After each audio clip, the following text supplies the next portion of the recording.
نحمده ونصلي على رسوله الكريم اما بعد فاعوذ باللہ من الشیطان الرجیم بسم اللہ الرحمن الرحیم۔ معزز سامعین کرام، آج کی ویڈیو میں آپ لوگ کے ساتھ کافی حیران کن واقعہ شیئر کرنے والا ہوں۔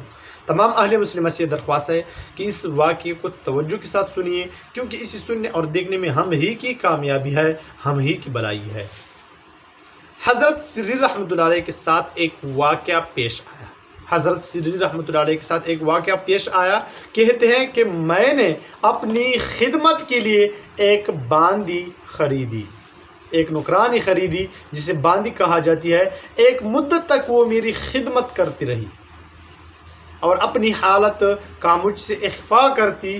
اس کی نماز کی ایک جگہ متعین تھی، اپنی نماز کے لیے اس نے ایک جگہ متعین کی تھی۔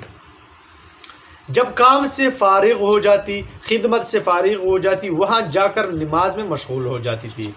ایک رات میں نے دیکھا کہ وہ کبھی نماز پڑھتی ہے اور کبھی مناجات میں مشغول ہو جاتی ہے، اور کہتی ہے کہ آپ اس محبت کے وسیلے سے جو مجھ سے ہے فلاں فلاں کام کر دیں۔ میں نے آواز سے کہا، اے عورت، یوں کہہ کہ میری محبت کے وسیلے سے جو مجھے آپ سے ہے۔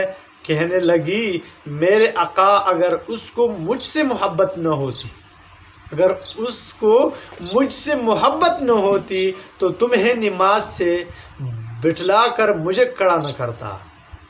سری رحمۃ اللہ علیہ کہتے ہیں، جب صبح ہوئی تو میں نے اس کو بلا کر کہا کہ تو میری خدمت کے قابل نہیں، اللہ ہی کی عبادت کے لائق ہے۔ اس کو کچھ سامان دے کر آزاد کر دیا۔ معزز سامعین کرام، ایسے لوگ موجود ہیں جو کہ اسی طرح خدمتگار ہیں، کافی چھوٹے لوگ دکھائی دے رہے ہیں، لیکن جو بھی بندہ اللہ کے نزدیک بڑا ہو، اس کا درجہ زیادہ ہو، اللہ کے نزدیک اس کی وقعت ہو، وہ اللہ کی نظر میں افضل ہو، تو اس دنیا کے سامنے جتنا بھی چھوٹا نہ ہو، وہ پھر بھی سب سے زیادہ افضل ہے۔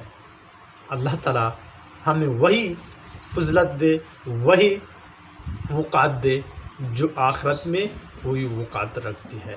وآخر دعوانا ان الحمدللہ رب العالمین۔